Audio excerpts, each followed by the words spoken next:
Hello, everyone, and thank you for joining today's webinar, TANF and Food Insecurity, Supporting Vulnerable Families in the Time of COVID-19. We are delighted to have a great team of experts for you today who will share this topic with you in two separate panels. I'm James Butler, and I serve as one of the program specialists here in the Office of Family Assistance, Administration for Children and Families. Before we get started, I'd like to quickly review how to use the GoToWebinar platform. In the upper right corner of your screen is the control panel.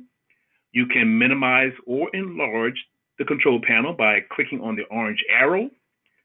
By expanding the control panel, you can scroll to the bottom to type any questions you may have and provide responses to our polling questions. Feel free to enter your questions as you have them throughout the webinar and indicate which speaker you'd like to respond to your questions. We are going to monitor your questions and respond to them during our Q&A session. As mentioned, we're going to launch several polls throughout the presentation, which you can respond to by clicking on the radio button next to your preferred response. We will leave the poll open for about 30 seconds, and then we'll give like a brief summary of the overall answers. Today's webinar discussion will be facilitated by Mr. Joe Raymond, Director of Social Policy and Human Services at ICF. Joe comes to us with more than 30 years of executive leadership experience in the public and private nonprofit sector, and as a national consultant. He has served as the Executive Director of the State of Maryland's Economic Assistance Program and has been a County Director of Social Services in 3 counties and was also a Health and Human Services Director. At ICF, he has led numerous strategic planning, organizational development, and best practice efforts on the national, state, and local levels. I'll now pass the floor over to Joe, who will lead us through today's discussion. Thanks a whole lot, James. It's a genuine pleasure to be with everybody again here in my basement in Winston-Salem, North Carolina. I want to start by thanking OFA, the Office of Family Assistance, for putting these webinars on. They provide a tremendous resource to all of us and to the field. And we have a really excellent webinar today, jam-packed with information and information about what's happening with TANF and food insecurity. As everyone is well aware, COVID is causing short and long-term consequences for the most vulnerable families among us. And so today's topic is very timely. What we'd like to do is explore strategies with you today about how states are responding to COVID-19. As you guys know, I'm sure the increase has been fairly dramatic in a number of states, not all, but the majority of states. The last data I saw was around 7 million extra people are on SNAP. And so the programs, SNAP and WIC and the school lunch and breakfast programs are critical resources. And we're going to talk about a number of things related to that today. And of course, the majority of TANF participants do receive SNAP. And so the coordination between these programs is absolutely critical. I'm particularly interested in conversations today about the partnerships in communities and states with charitable organizations and how to reduce food insecurity. I'm sure everyone is well aware that SNAP, by its very definition, is a supplemental program and was not designed and does not meet 100% of household food needs. So I'm hoping we're going to get into some conversations about community coordination with foundations, United Way, other charitable organizations, and how food deserts are potentially being addressed. So the webinar is fairly straightforward. We do have 4 major sections today. Our research and policy panel are going to kick this off in a minute. We have a state and local practitioner panel. As James said, we'll have polling questions throughout the webinar. And at the end, you'll have a chance to submit your questions, and we'll get to absolutely as many of them as we can. So it's a real pleasure to introduce this panel real quickly, the research and policy panel. Diane Schatzenbach, hope I got that right, Diane, is professor and director at the Institute of Policy Research at Northwestern University. She's an economist who studies policies aimed at improving the lives of children in poverty, particularly SNAP and food insecurity. Maria Bohl is a senior associate at Apt Associates for over 20 years, working on programs, research studies, and evaluations relating to food insecurity food assistance, nutrition policy, and she's recently been involved with a major study with the Gates Foundation. Jillian Ouellette is a social and economic policy analyst at Apt Associates and has experience working with federal research and evaluation projects relating to food assistance and child nutrition, homelessness, and workforce development. So we have just a tremendous set of resources here, and these folks have been involved in podcasts and researching recently about food insecurity during the COVID pandemic. So I believe we're now turning real quickly to 2 polling questions to get this started. So if you have any questions about how to answer this, I think Steve can help, but I think he already mentioned this. First question is, which of the best following describes your professional capacity and types of services you provide? Just curious who is on the phone.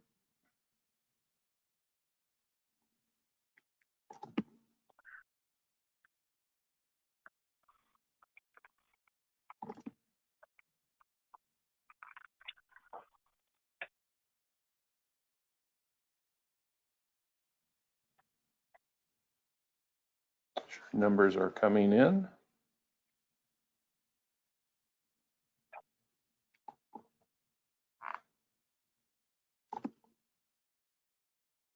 Okay. 44, you can see the results, but administrators or case managers, almost half. Staff administrators, good.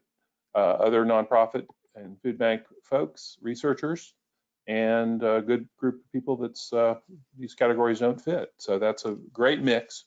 Thank you for doing that. The next question is, have you seen an increase in food insecurity in your state and local area related to the pandemic?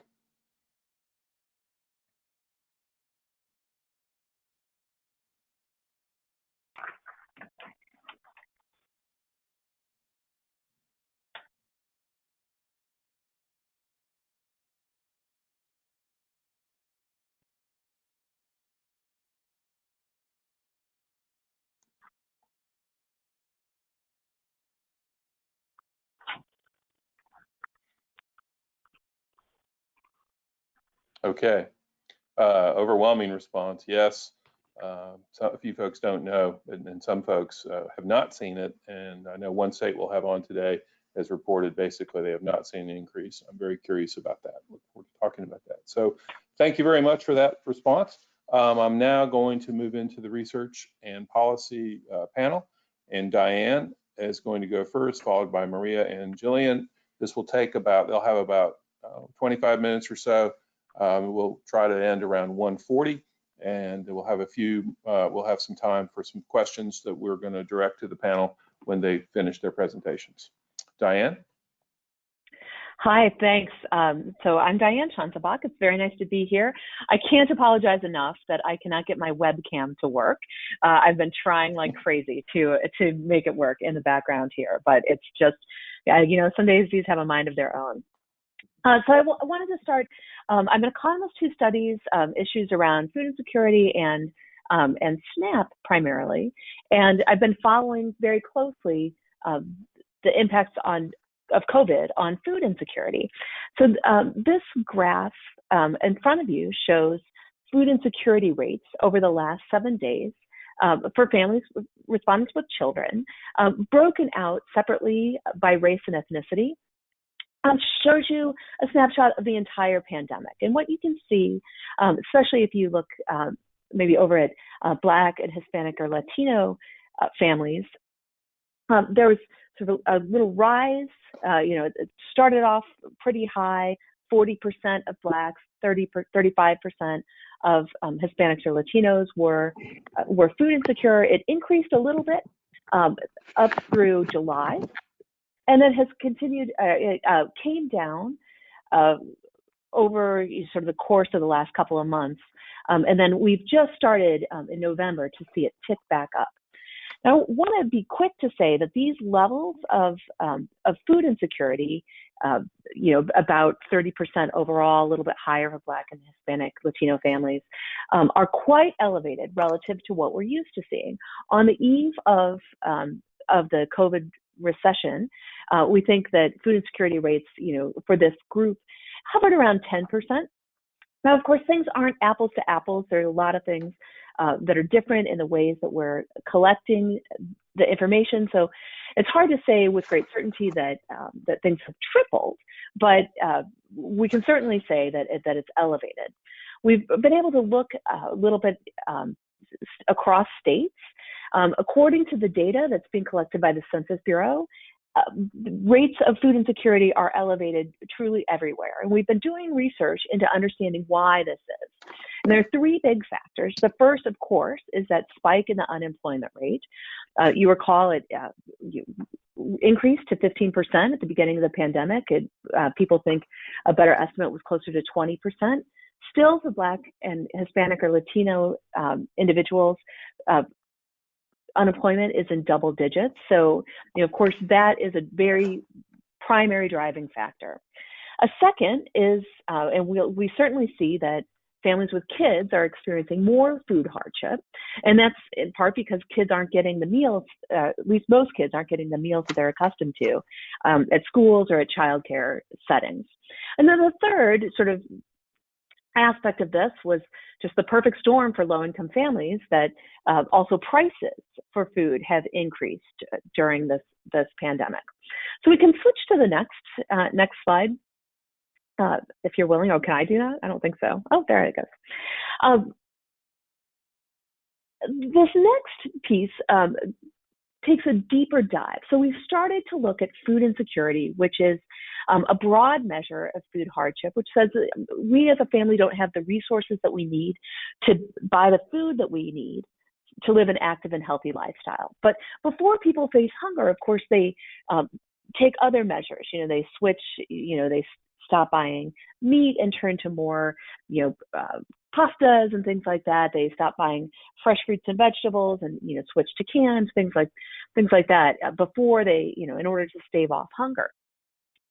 So something else that's been quite shocking during the COVID pandemic is the high rate of families that report actually experiencing hunger. They're experiencing not food insecurity here, but really hunger. They're reporting that we sometimes or often don't have enough to eat.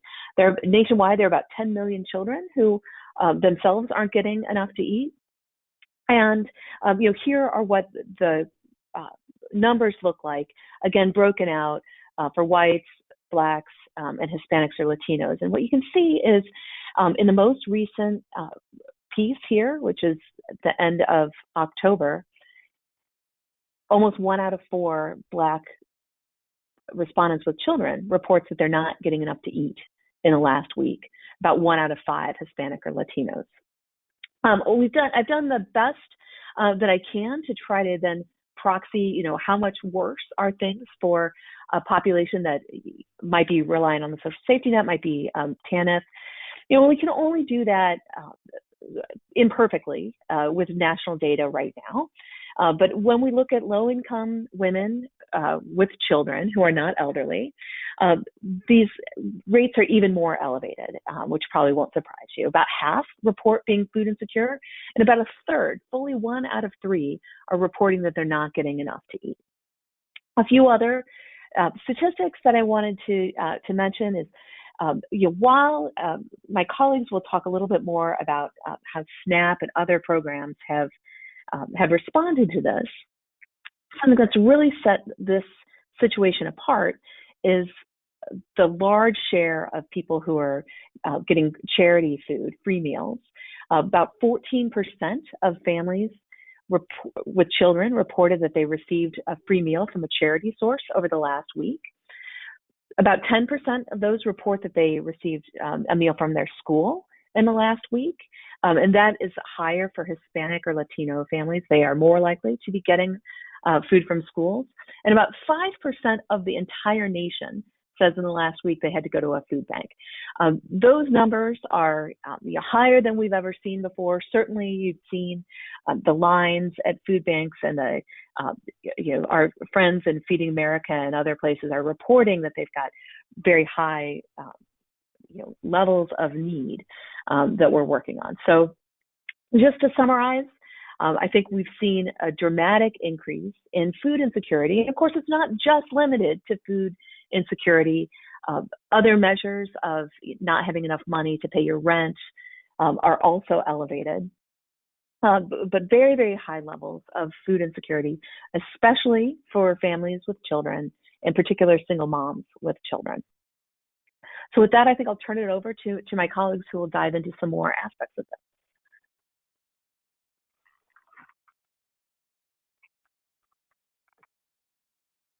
Thanks, Diane. This is Jillian Willett, so I will be presenting on the next few slides, and I'm going to quickly introduce the main food assistance programs in the country right now and how they have responded during the pandemic. So as Diane introduced, the levels of food insecurity and food insufficiency are elevated, so the response that these programs have had is very important. And for all of these programs, they are federally funded, but they're administered by the states. So please note that they can vary a bit from state to state. And my overall message here is just how instrumental these programs have been during this time. And that's largely due to the waivers that the federal government has given to give the states the flexibility to run these programs in an unprecedented time. So first up here, we have SNAP, which you may formally know as food stamps. SNAP is the largest federal food assistance program, and it's broadly available to low-income households and individuals and based on their income. So one of the first important waivers that the federal government took was allowing for the states to automatically give households or individuals the automatic maximum benefits for their household size. So instead of kind of going through the hoops and ladders of how much should they get, it's saying this is the maximum amount for your household size. And then we have some other waivers here which just expand these individuals' ability to access the benefits by online purchasing, and also suspending unemployment time limits, given that the amount of time that people are unemployed is so up in the air right now. On the right here, we have this graphic, which I just want to point out. These blue bars show how steeply this jump occurred. So during the beginning of the pandemic there in April, we did see a jump up, which we expected given how high unemployment was, and it has remained high. And we do expect that these numbers will remain high even years after the pandemic, given what we've seen in previous economic recessions. You can move to the next slide.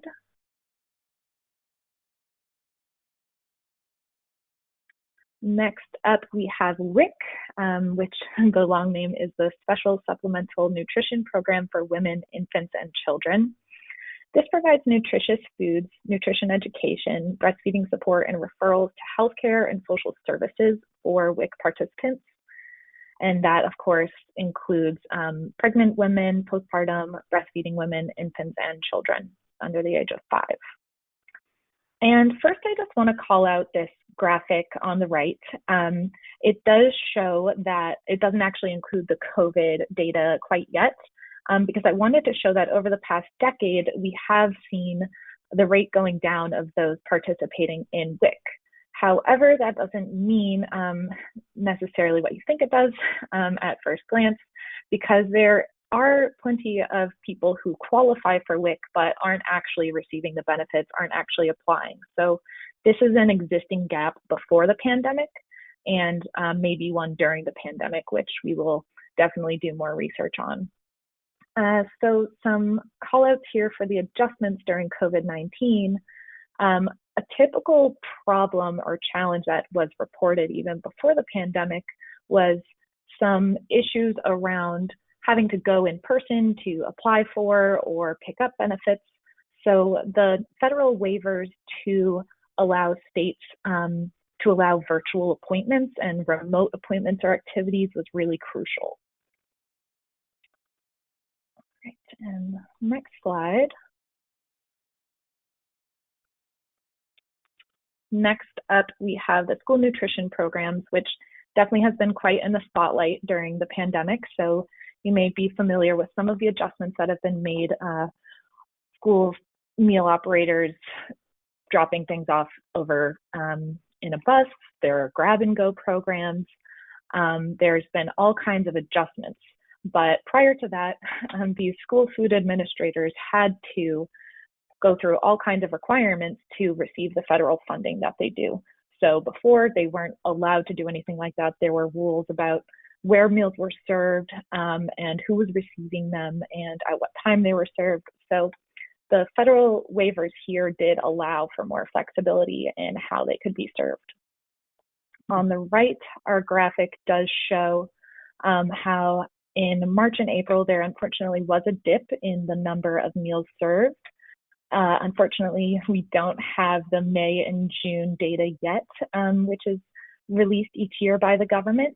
So we can't quite see yet what lessons the school food administrators did learn early on, but we hopefully will start to learn some more about the current school year, which they did potentially have this summer to plan for, how maybe schools who are open or have a hybrid approach, how they would provide the school meals.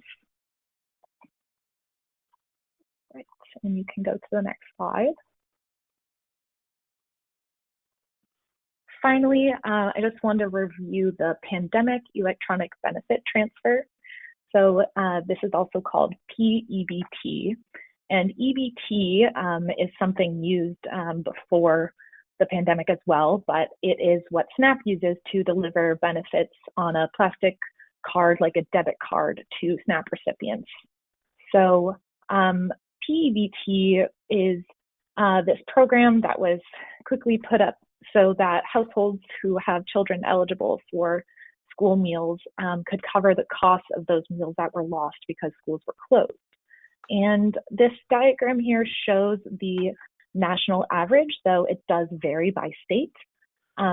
So I just also want to call out that this number on the left, when it's moved over to the month, their school meals are only served 5 out of the 7 days a week. So that's why that might not add up to a full 30 or 31 days per month. And the difference here that I just want to highlight for PEBT versus the school meal side, which I just reviewed, is that you know, these are supposed to supplement the school meals that can't be served. So there are previously some pilots for summer EBT. So we already knew before the pandemic that when schools are closed, there are these gaps and families do have a tougher time accessing the food that they need.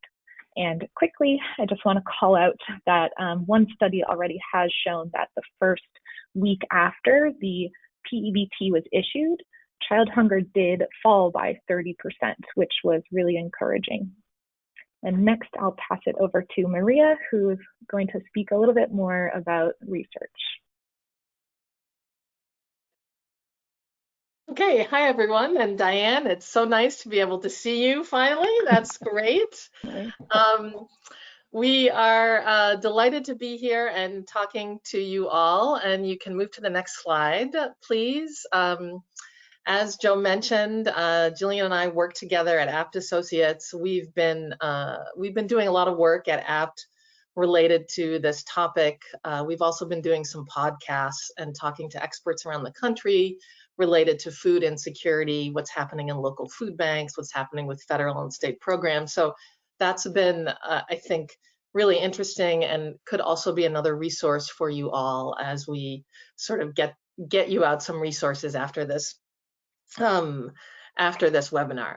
I just wanted to start off. This is my one slide, so this is all the excitement that you'll get here today, but I'm just briefly going to talk to you about some of the research that's been happening related to food assistance in the pandemic and where some of the gaps are in research. In other words, like where are some of the areas where we need more research or where research would help us to better understand food security during the pandemic. And I'll just be specifically talking about how this relates to the 4 programs that Jillian just walked you through. There are obviously many other federal, state, local food assistance programs, but we'll just primarily focus on those for the purposes of this presentation. So as you can see, the slide, this slide is divided into 4 main areas. They show some of the ways in which food assistance programs have changed during the pandemic and where it's important to do some research. So these have been program operational changes, natural experiments, telehealth or telemedicine, some of those WIC waivers that Jillian mentioned about applying and becoming eligible remotely, and then online services such as SNAP online purchasing. So let's just quickly take a look at each of these. Just to start off, natural experiments, and what do we mean by this? These are changes to program implementation that are happening due to the pandemic, and they're sort of experiments with changes in how programs work or how services are provided that are different than in usual non-pandemic times. So it's important to do research on these so we can really understand, what has worked, what didn't work, how these changes could have impacted food security for families. And then finally, what would it make sense to continue to do some of these changes after the pandemic ends? So if we start off just by looking at school meals, the waivers that Jillian mentioned, under these, all school-age children can receive school meals for free regardless of the family's income. And as I'm sure most of you know, usually only some children qualify for free meals, some for reduced, and others pay the full price for school meals.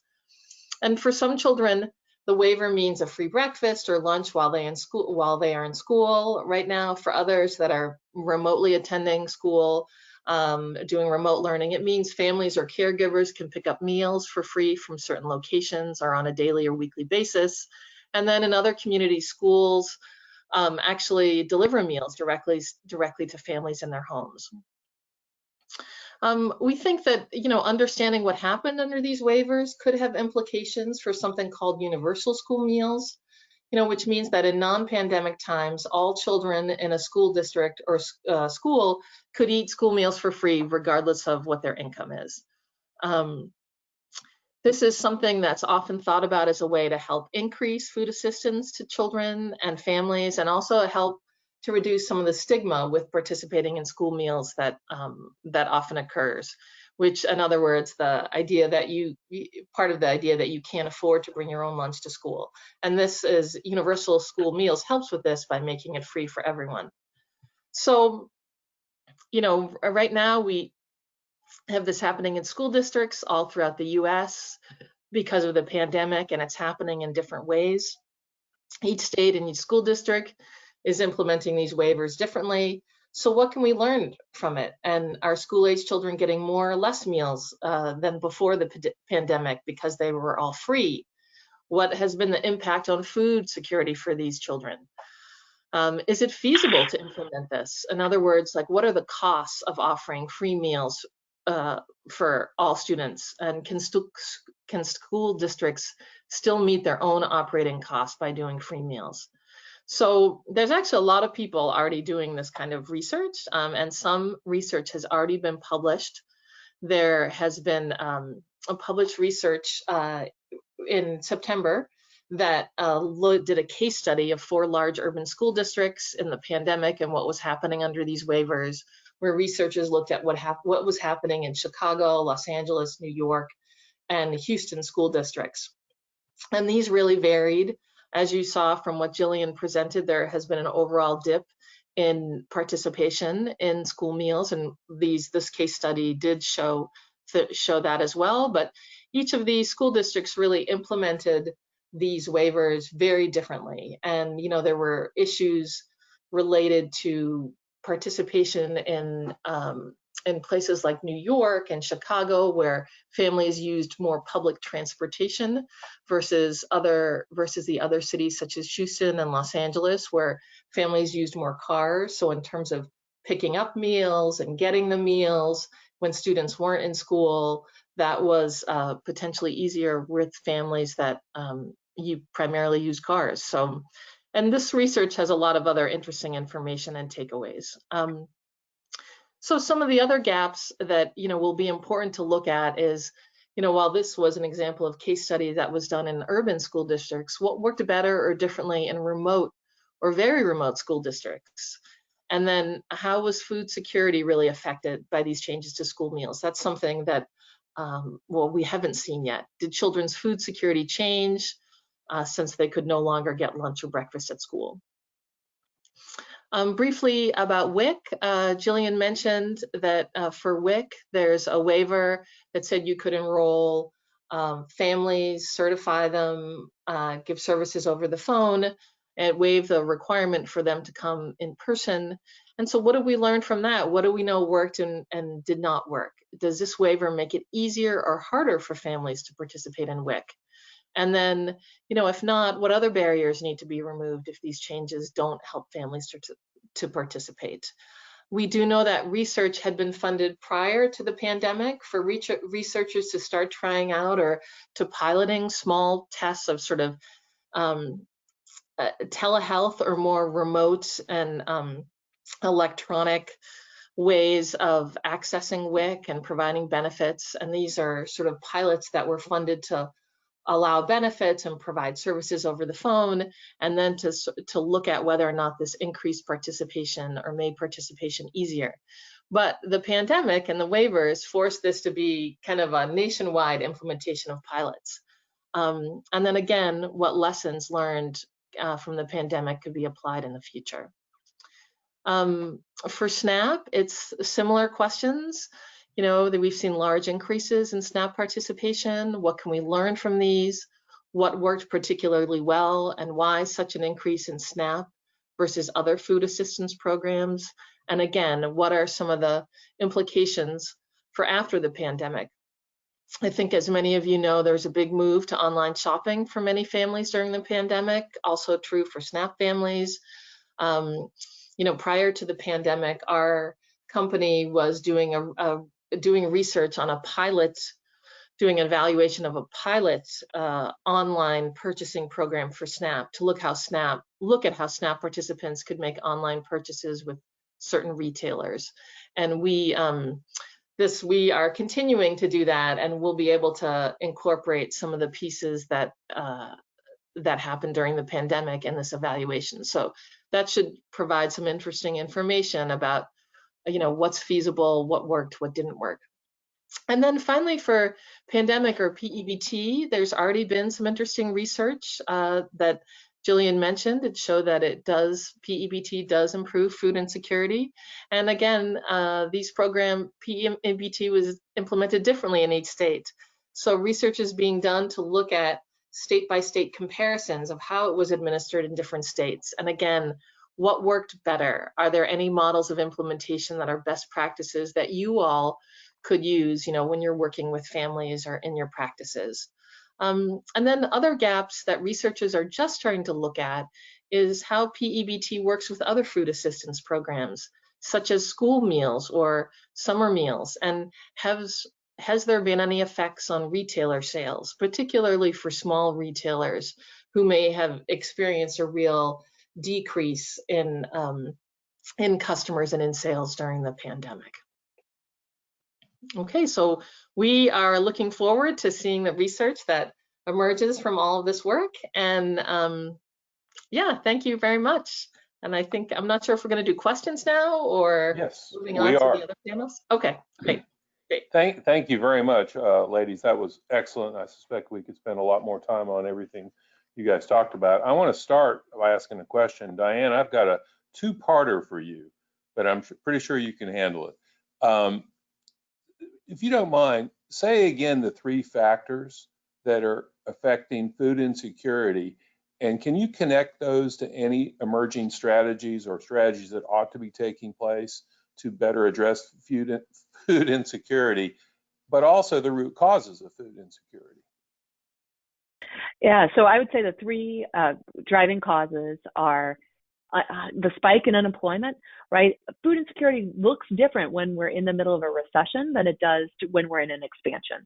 And that's to be expected. And that's one of the reasons why we have a safety net, is because a lot of people, have been pushed. The second is the thing that's special about this recession, which is that the kids aren't at school. Right? We've never had a situation before when that's happened, right? So then kids have lost access to their free and reduced price meals and just the meals that schools provide. And then the third was, unfortunately, there was a spike in prices in food. You know, food prices are always volatile, but especially if you're living on a fixed income and food prices go up, you know, that squeezes your budget even more. Okay. I'll just add to that this is the first time ever that we've seen more women lose their jobs in a recession than men lose their jobs in a recession. And that is particularly important, of course, for our population here today. And it's particularly important for children because lots of children in the United States live with single moms. And so this sort of all of this together, you know, it's pushing us toward a situation where lots of low-income families with children are really, really suffering.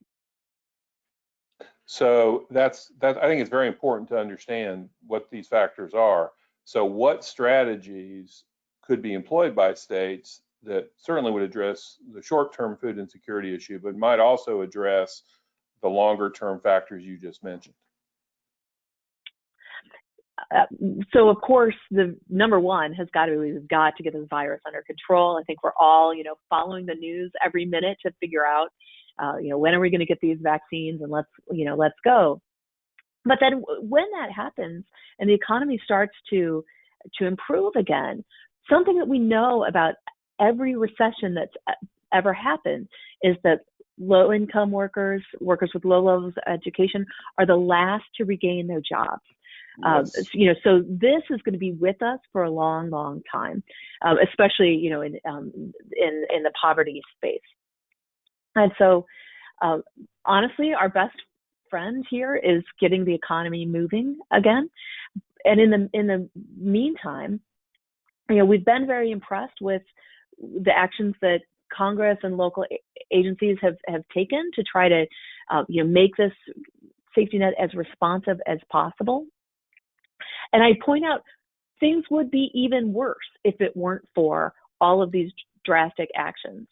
Absolutely. I will point out that for many people sort of in the TANF space, they were probably already getting maximum SNAP benefits. And so when the SNAP was increased for many families, they did not see an increase, but they saw you know, increase in need because their kids are home from school. There were long delays in getting the pandemic EBT payments out, which is what allowed us to do that study, which allowed us to understand. And when pandemic EBT gets paid out, food hardship drops. I think one piece of good news is, you know, this morning it looks like the Senate is getting closer and closer to the next round of relief, and the numbers I saw showed about $25 billion in food assistance in that, and so I think that will help.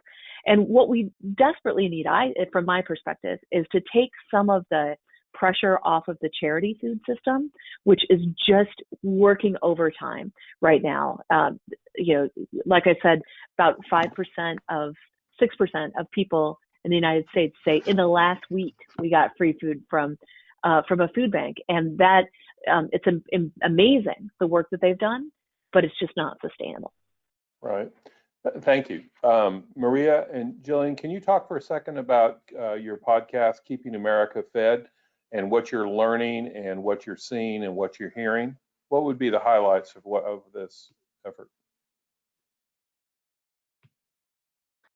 Yeah, you know, I'd say that we've talked to, as I mentioned in the beginning when I was speaking, that, you know, we talked to really a wide range of experts and, you know, leaders in food banks. And we really learned that, you know, as Diane, sort of building on what Diane said, that the emergency food system really had to make some quick changes to try and address these, you know, these food insecurity needs that we're seeing throughout. And food banks really had to change the model of their delivery. Like, instead of being a model where, you know, participants came in and they chose what they wanted, they had to really quickly change their model and try and be kind of more like a grab and go, or many food banks and pantries are delivering the food to participants. And so that required a huge level of volunteerism, resources, and staffing. And some states have stepped up to support their food banks and food pantries in this way.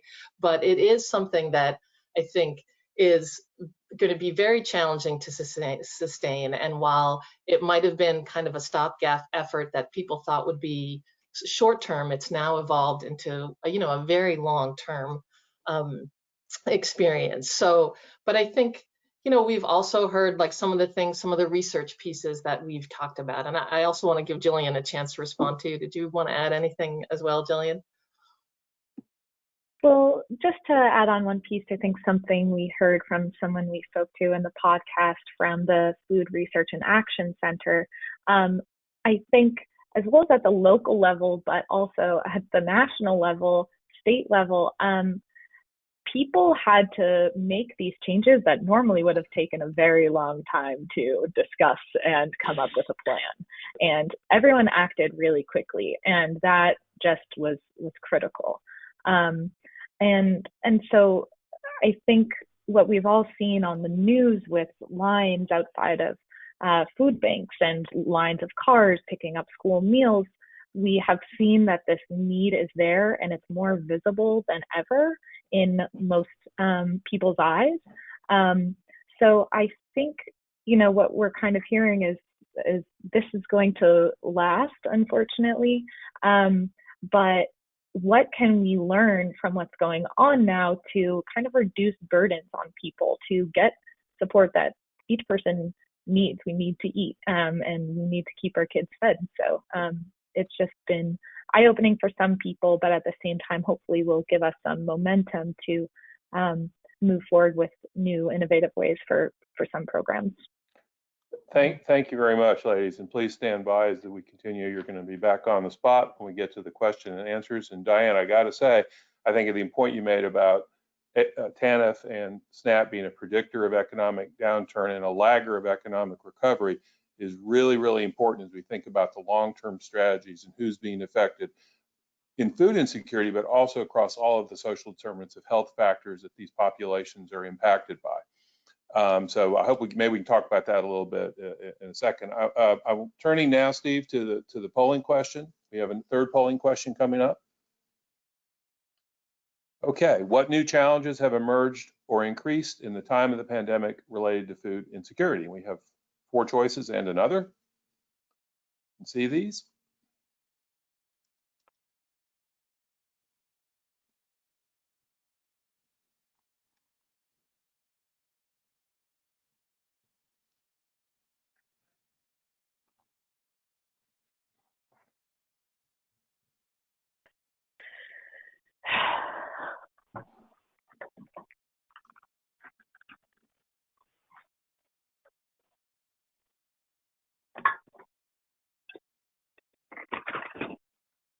Okay, here we go. All right, 40% prevalence, food insecurity and TANF.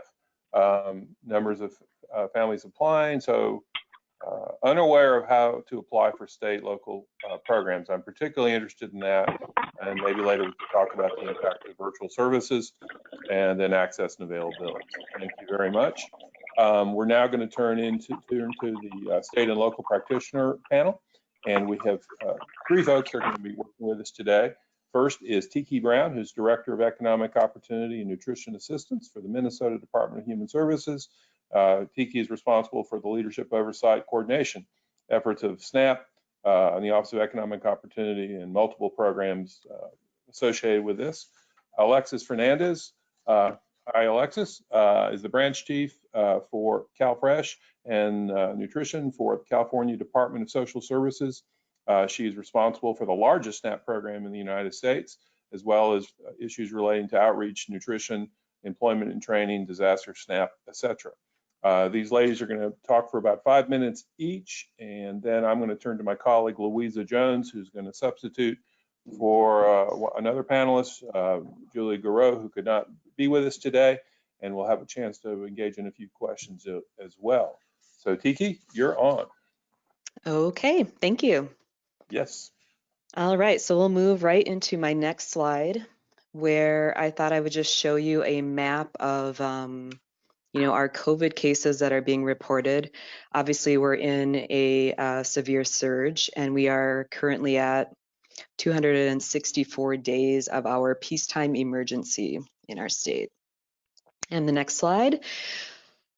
Also, just to point out, COVID is hitting communities of color, extremely hard. So this is showing the rates of death from COVID.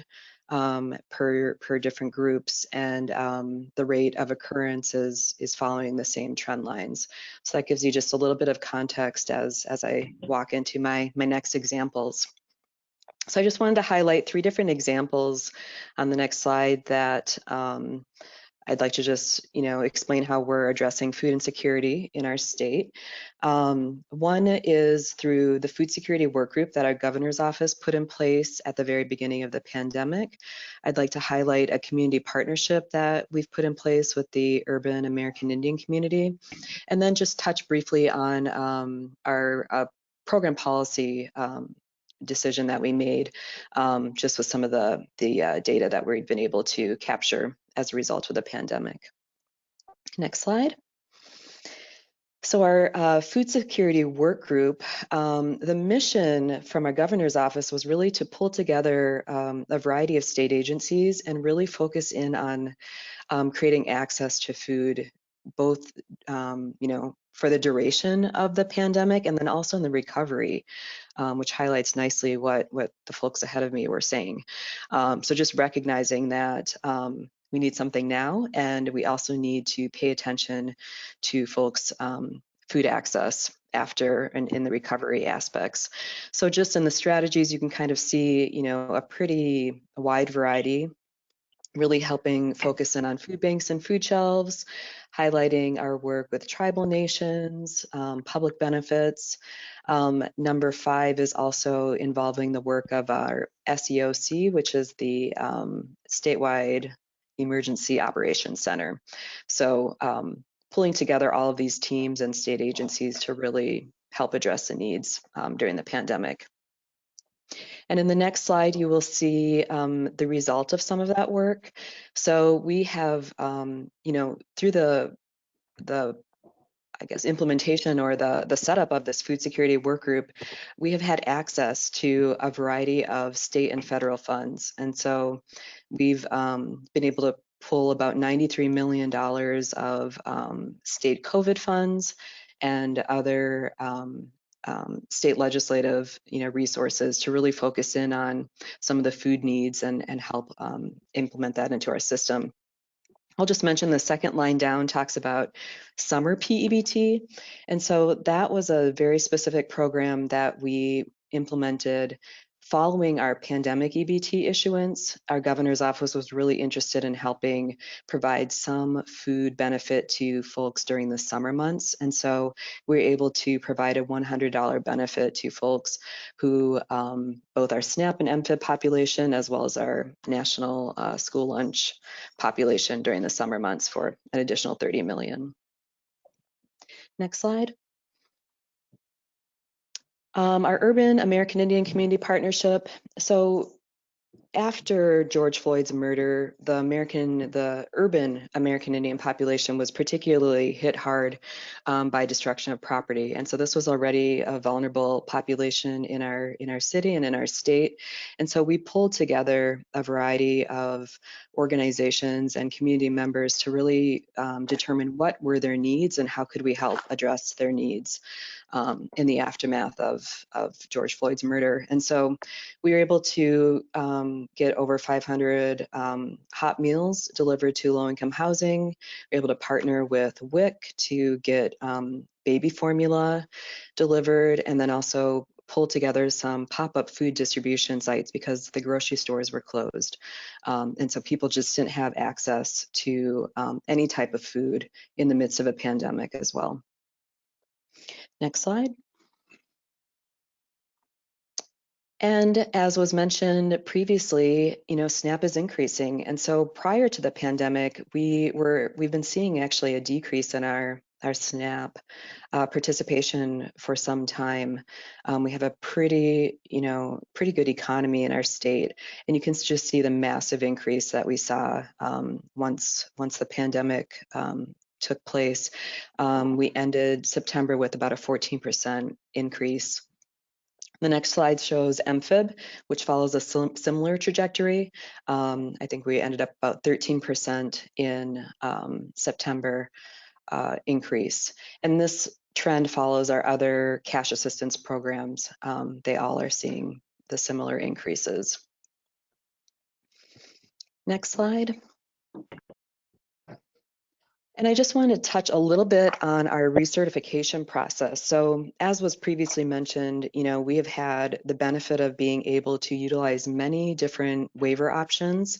And Minnesota has intentionally pooled our SNAP, our MFIB, and our cash assistance programs to follow as much as possible similar processes and procedures. So with SNAP taking the lead on any waivers, the rest of the programs followed.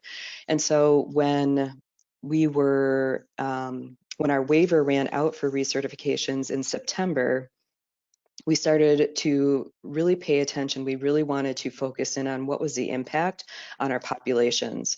And so if you look at that little red line, that represents populations who either were unable to submit information for recertification timely or were automatically closed due to the strain that our county and tribal offices were experiencing. Maybe they couldn't get to them, right? So that population auto-closed.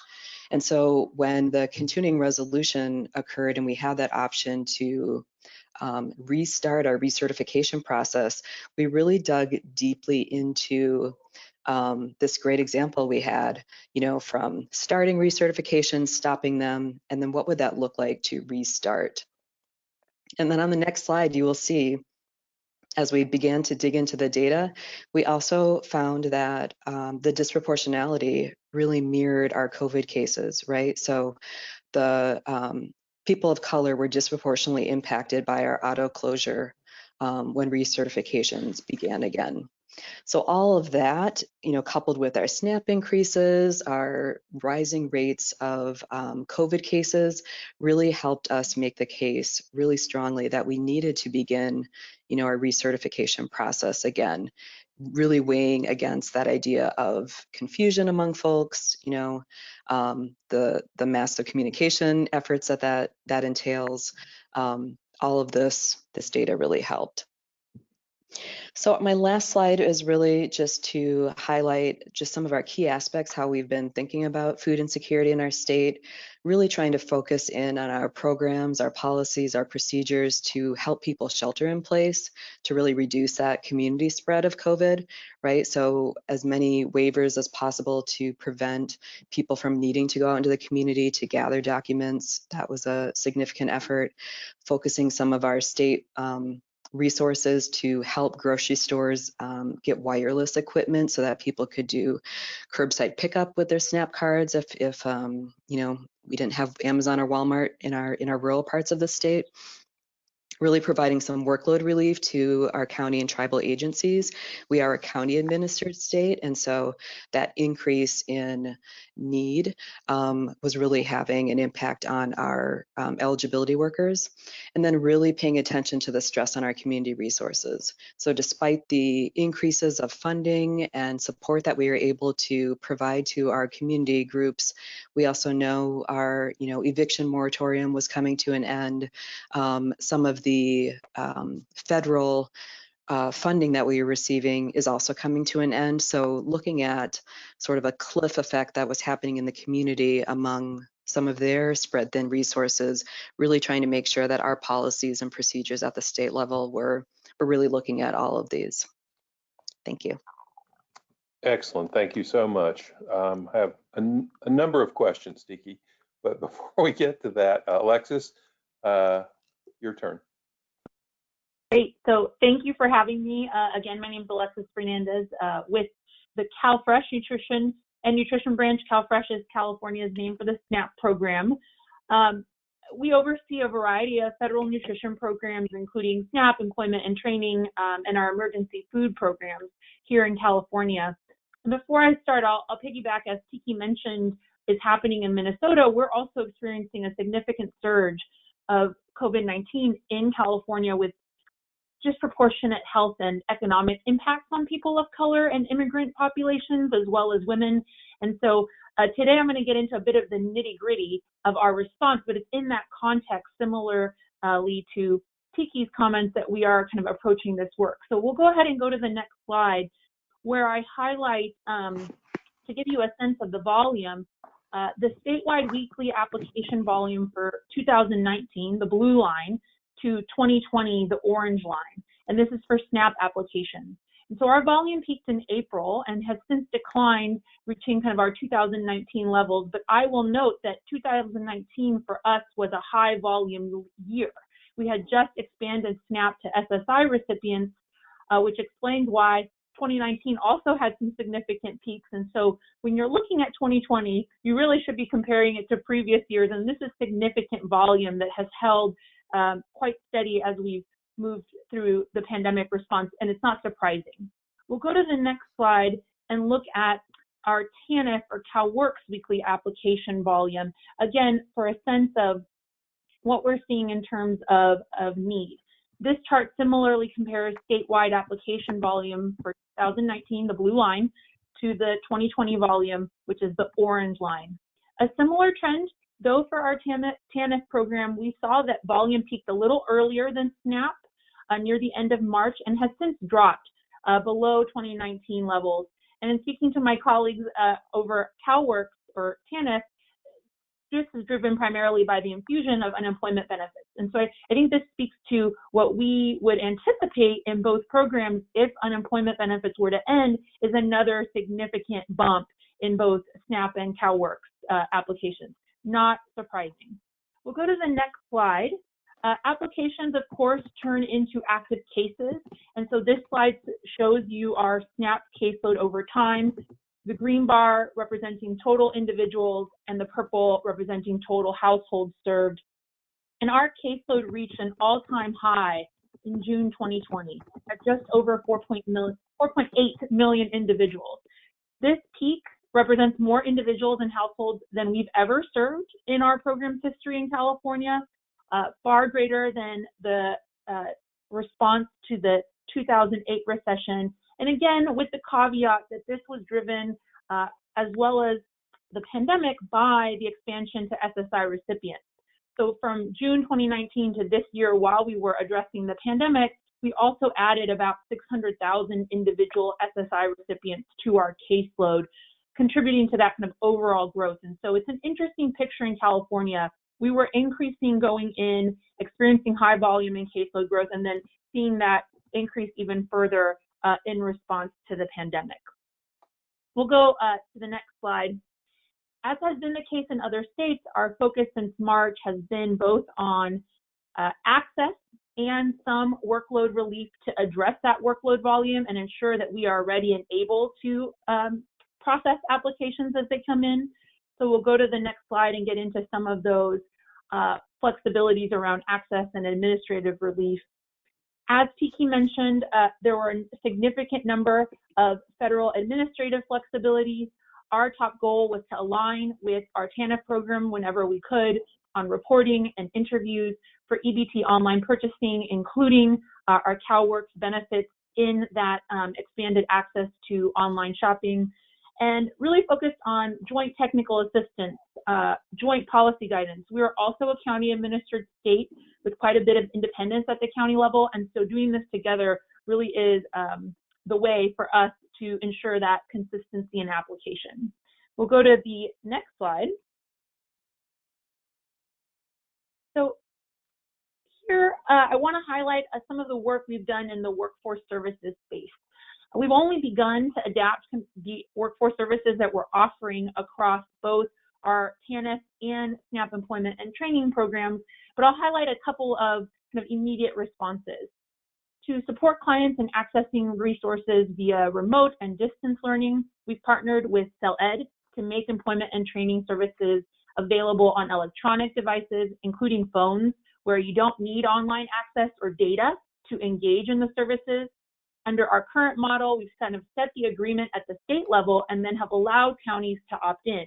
And so far, we have 48 counties that are accessing the tool and kind of rolling this out as they look toward 2021 and the hopeful economic recovery. The curriculum is broad. We have English bridging, basic literacy, work skills, and even pandemic-related kind of health and safety courses. We expanded the federal E&T laptop loaner program with additional state funding to reach both CalWORKs and SNAP E&T recipients with loaner laptops. We're looking to further expand this into child welfare, making sure people have the equipment needed to engage in kind of these new services. We'll keep going. I feel like this is a marathon, or sprint rather. To the next slide, we've been busy. Pandemic EBT, as we've mentioned, this is an ecosystem of nutrition support. You need SNAP, grab-and-go meals, WIC, to even begin meeting the needs nutritionally of families and making other resources available, such as your CalWORKs grant or income from work, to cover those basic needs. And so this slide just highlights in California our effort on P-EBT. We issued benefits to over 3.7 million children, nearly $1.4 billion in P-EBT, a great boost for families. We're currently working on extended benefits for August and September, and of course, as many of you know, what we're calling P-EBT 2.0 for the new school year. And then to the next slide, we talked a lot about already the role of the emergency food network. And knowing that SNAP may not be enough to cover families' food needs, or knowing that some individuals are just not eligible for those federal nutrition benefits, we have kind of stepped in California to help support the emergency food network. Primarily funded via private contributions, the additional state investments and CARES Act monies are small relative to what they are providing, but does help fill that gap. So this year, an infusion of $75 million in state money to issue or distribute food boxes with kind of some pantry staples and supplement what families are receiving at their food banks. And then using some of that coronavirus relief funding for reimbursement related to food costs, diapers, an important necessity, wipes, and palletized food, again, to supplement that network and helping meet the need, which is far greater than what we could do in state resources. And then lastly, we'll get to the next and final slide.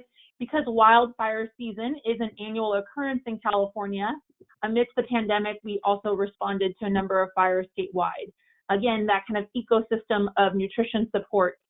Our response ranged from waivers to issuing automatic replacements due to extensive power outages to implementing disaster SNAP in 19 counties. So again, making sure that even during something unprecedented like a pandemic, other resources that have been available to us are also utilized to respond to this need. So with that, I'm going to stop. It's quite a bit of content. We've, again, like to keep them busy, so happy to answer questions, Joe. Thanks, Alexis. Real quickly, I'm going to turn to Louisa Jones, who's one of my colleagues at ICF. Louisa, will you quickly introduce yourself and talk about the Cheyenne River Youth Project, where Julie could not be with us today?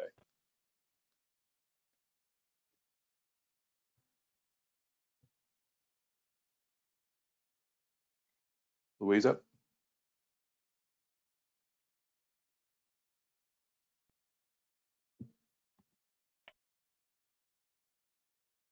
Louisa, you may be on mute.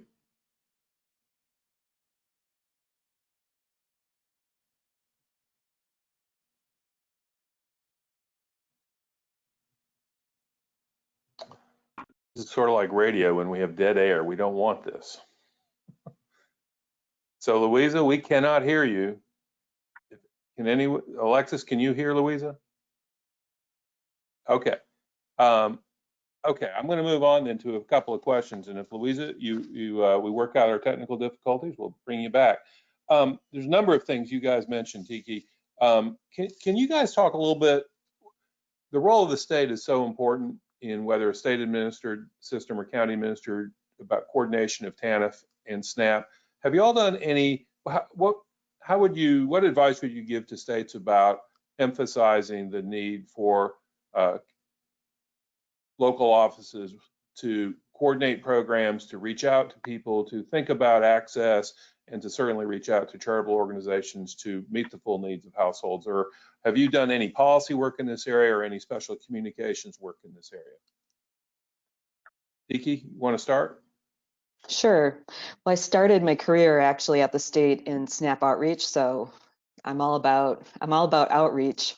But I really think it is critical. We have a pretty robust SNAP outreach program, which we were able to really utilize during, the extra amount of communication that is necessary when pandemic EBT happened, when emergency SNAP, was put into place, all of the different waivers. I mean, there's so much happening during the pandemic that I think it's really, the increase in communication from our trusted community partners is critical in order to get resources to families that need it. And that coordination between our county and tribal partners and community groups has been working pretty well. We've seen some good examples of the local food shelf and county office doing, direct communication to ensure that people are getting food. So I would say it's critical, necessary. Communication in new and different ways is absolutely necessary. Okay, Alexis, anything to add?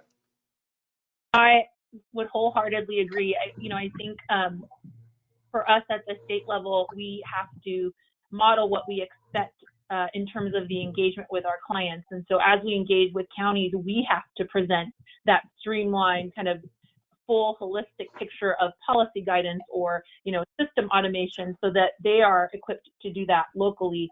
And then I will say on the outreach front, because we have a very significant outreach program as well, and we're about to launch a campaign for what we're calling newly eligible folks that may not have had the experience of receiving SNAP in the past or may not have anticipated being SNAP eligible as they are today, that we are going to launch that kind of at the state level with an emphasis on providing resources. So it's easy to do locally. You're not reinventing the wheel. You have what you need. It's a sort of prepackaged toolkit, some customization, of course, for local populations, but enough variety provided at the state so that you have what you need. It's easy, and you can actually carry that message forward. And again, it's consistent.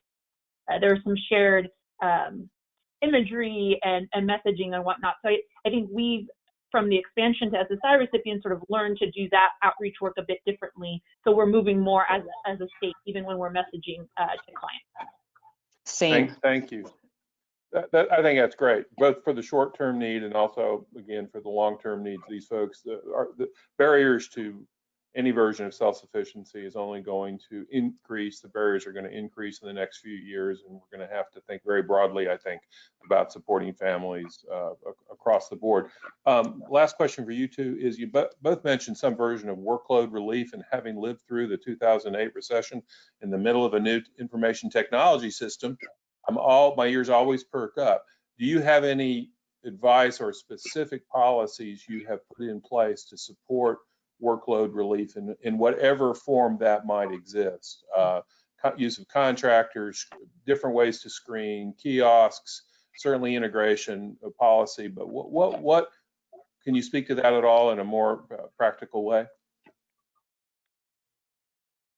Alexis, you want to? My wheels are turning. I think there were a few specific kind of policy options made available to states that I think to some extent did provide some relief immediately. And now where we're struggling is, we cannot kick the can forward on work. We have to figure out a long-term strategy to sustain that work moving forward. And so in the short term, immediately we sort of jumped in to respond, make sure we could address massive application volume. And now we're thinking a lot more long-term around what volume means in terms of continued caseload maintenance.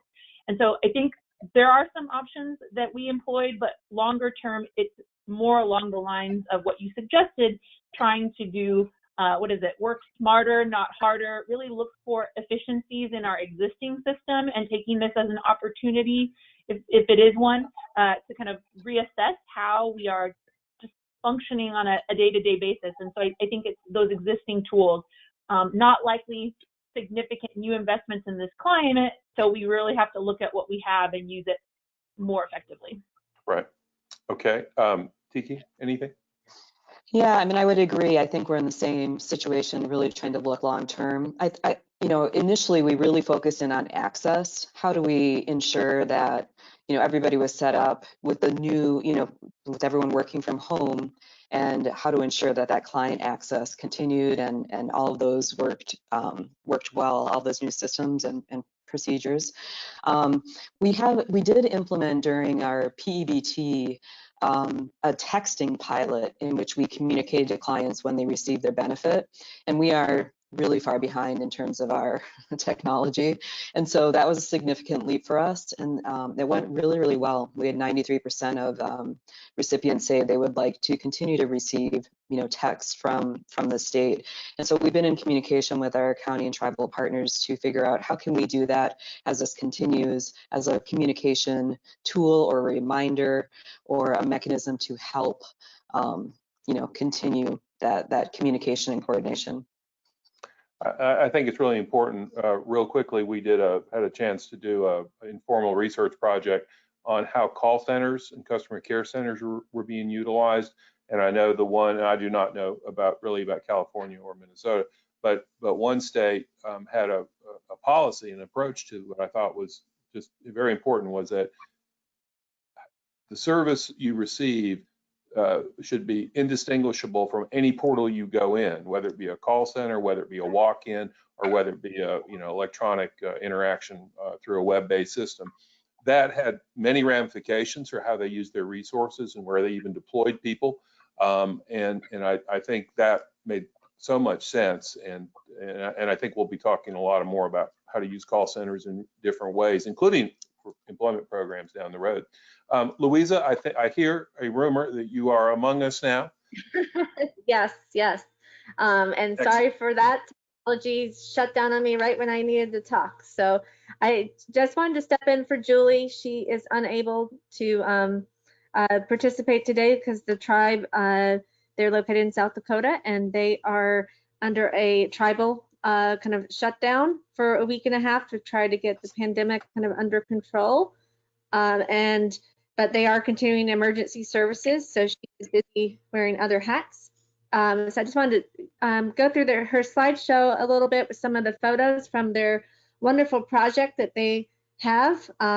They founded in 1988 by Julie, and they've expanded several times since.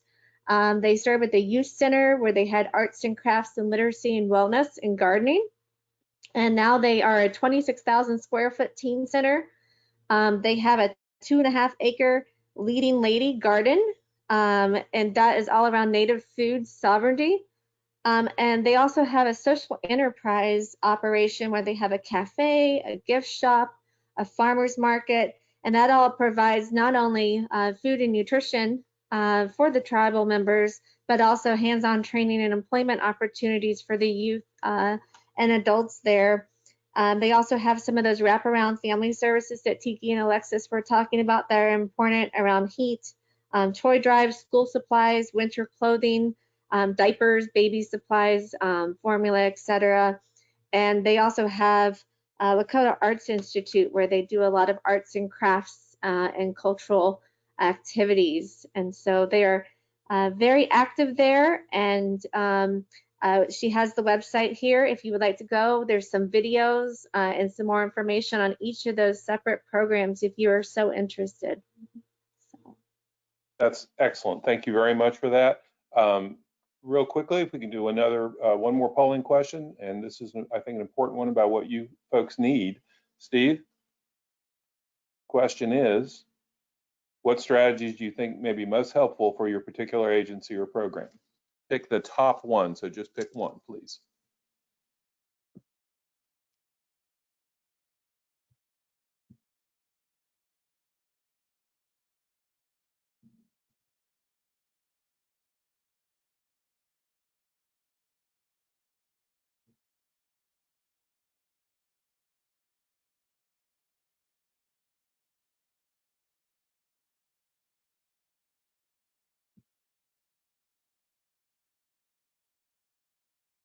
Coming shortly.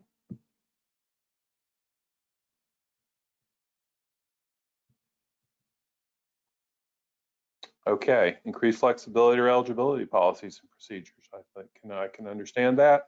And ways to communicate to communities about available services. I think having tools around both of these things would be very useful. I want to now turn to our question and answer period. and I want to get to your questions. You guys have been submitting them, and I have a few of them in front of me. And so Diane and everyone else, any of you can weigh in on any of these. One area that seemed to get several questions was parents reported they did not receive P-EBT benefits after September. Does anyone know why? Yeah, I do. Okay, good. Yeah, call me. So it was not reauthorized immediately by Congress. It was reauthorized at the end of September. And then as someone mentioned, this fall, things have been much more complicated. You know, sometimes students are in school a couple of days, and because the P-EBT is designed to just provide for missed school meals, I think that the administration of it was more difficult. It was just 2 weeks ago that USDA put out its rules about, guidance about how states could apply for these. And so hopefully we'll get the states moving quickly to apply to get this pandemic EBT back out to families because it was authorized. Okay, great. Another question is there any published source of annual food insecurity data, food insufficiency by state? Most of what I see is 3-year averages for states. I would have a better measure of the change that occurred. I know you tried to address that, I think, Diane, due to COVID-19, if I had a clean 2019 number and clean numbers for specific years of the Great Recession. So the reason for that, and sorry, I'll take this too, is please. because the sample sizes are small, and so when we're doing the statistics, we get nervous about showing a single year at a time. And so I don't think that there's a way to do that. I'm just going to, while we answer other questions, I'm going to see if I maybe accidentally released 2019 alone in one of my reports. So I'll check back with you on that. But basically, unless you want to run the CPS numbers yourself, I don't think you're going to be able to find them. Okay. Okay. Anyone else have any to cut you off, Joe. One thing I'll contribute is that I know that Feeding America has had a good resource where they've done something called the Mapping the Meal Gap project, and they were starting this before the pandemic, and then there is kind of an offshoot of the project for food insecurity during COVID. And they base their estimates off of unemployment. So you really do see how there is a link between the rates of food insecurity and rates of unemployment. So you can kind of zoom in on your state or your county, and I think it's a good resource for people to take a look at. Fantastic. Are there any initiatives through the WIC or SNAP program to educate non-custodial parents regarding health and nutrition? Love these kinds of questions that go cross-program. I will say before someone answers, I know of a county that developed a mobile food market through public health resources for food deserts, and I thought that was particularly innovative. But how about this one? Is there any broader thinking going on about involving, non-custodial parents through WIC and SNAP? Joe, I will say not specific to non-custodial parents, but we do have a nutrition education program in California, and I think the emphasis in the year to come is how we move kind of these small, digestible nutrition education interventions online and into devices that families are using kind of remotely, moving away from a lot of the classroom-based interventions that we were using. We're hoping that this is also an opportunity to expand the reach of that program, because when you're doing classroom-based intervention, you're kind of limited in how many people you can serve in a given year. And so it's interesting, while the pandemic is not something any of us desired to respond to, it is kind of full of these silver lining opportunities where we're rethinking how we're offering services to more people who can benefit from them. So I'll say that. Great. Anyone else? Okay. This question came in for Tiki and Alexis, and I'm going to add to this particular question. In California and Minnesota, are there waivers for workforce participation requirements? And As you answer that question, this would be for you guys or anyone. Alexis, you mentioned some of the things I think you're doing, regardless of what I will call a de-emphasis of workforce participation. Are any of you thinking even more broadly about how to help prepare folks for the recovery, given that we know they're going to have more barriers, regardless of workforce participation? How are we helping get folks to a broader set of services while meeting their food needs? If that makes sense. I just made that question up. I hope it does. So I can jump in, I think, a little bit. I think Alexis covered a lot of it. We're doing similar, laptop programs as well with our employment and training population. I think with our MFIB or TANF population, we're also trying to emphasize our frontline workers to really address and remove barriers for folks. And so, try to be a little bit less compliance focused and really, so not necessarily de-emphasizing work activities, but really trying to focus in on the current economy and job market and try to, push a different type of interaction. But that's about all the time we've put into it at this point in time. Okay. Alexis or anyone else on the panel? I would just say similarly, separate from waivers of the rules, for example, in CalFresh, it's a voluntary employment and training program. We don't have mandatory participation. Even for our ABOD populations, when we are implementing the rule, they have choices. And so it puts us in an interesting position that it has to be a competitive service, right? It has to be desirable. Someone has to look at what we're offering and say that, yes, I voluntarily want to participate in that because I see the value add. And so yes. We are trying, and we don't have all the answers here, to think creatively about the quality of services we offer in the years to come so that they are attractive to clients. We want them to perceive it as that value add. So I think it's interesting when you're in this situation of offering voluntary services that you're selling something, and it should be high quality and it should be worth the participant's time. Boy, we can spend another hour on this if you'd like. I think that's really important because it really moves us closer to understanding, and I will use my word, these participants as customers, and really approaching this challenge through a workforce development lens where we are helping folks come up with their plans, not our plan for them, and using all the tools that are emerging around economic mobility and knowledge of toxic stress, et cetera. So I don't know if Diane, Maria, or Jillian, you want to get in on any of that. Of course, I'm infinitely curious how folks are responding to these voluntary services, but I think that's a great example of the way we've got to think at this particular moment in time. Hearing none and seeing none, no more responses to that, I will move on. Probably our last question. Due to the increases in TANF participants, how did that impact the cash monthly benefit? Are you having to look at budget adjustments on the monthly cash amount? That's for Alexis and Tiki. We are not in California. We're quite fortunate. We have a significant and pretty robust TANF program or CalWorks program, and that's not something I don't think we're not looking at it as a department, nor is our administration. I think there's a strong commitment here to making that continue to be available for families.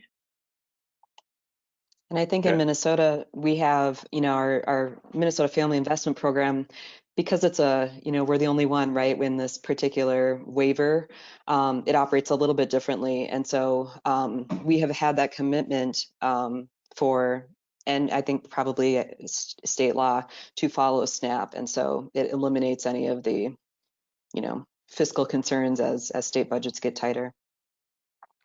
I wish we had a little bit more time. I'd like to talk more about the challenges of tribal communities. I will say I happened to be on an OFA call the other day where the Cherokee tribe in Oklahoma went through an incredible list of innovations that they had put in place to deal with all of these issues. And I'm hoping we're going to have a chance to talk about that sometime.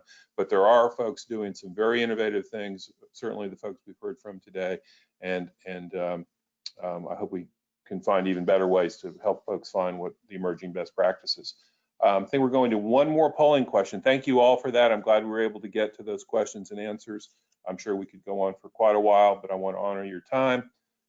And what questions would you like to see in future webinars is our last question of the day.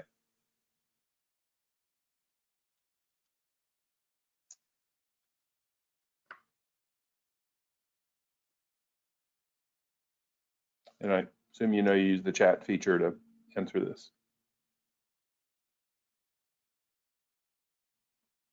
Though I'm not at all certain how we're sorting the answers.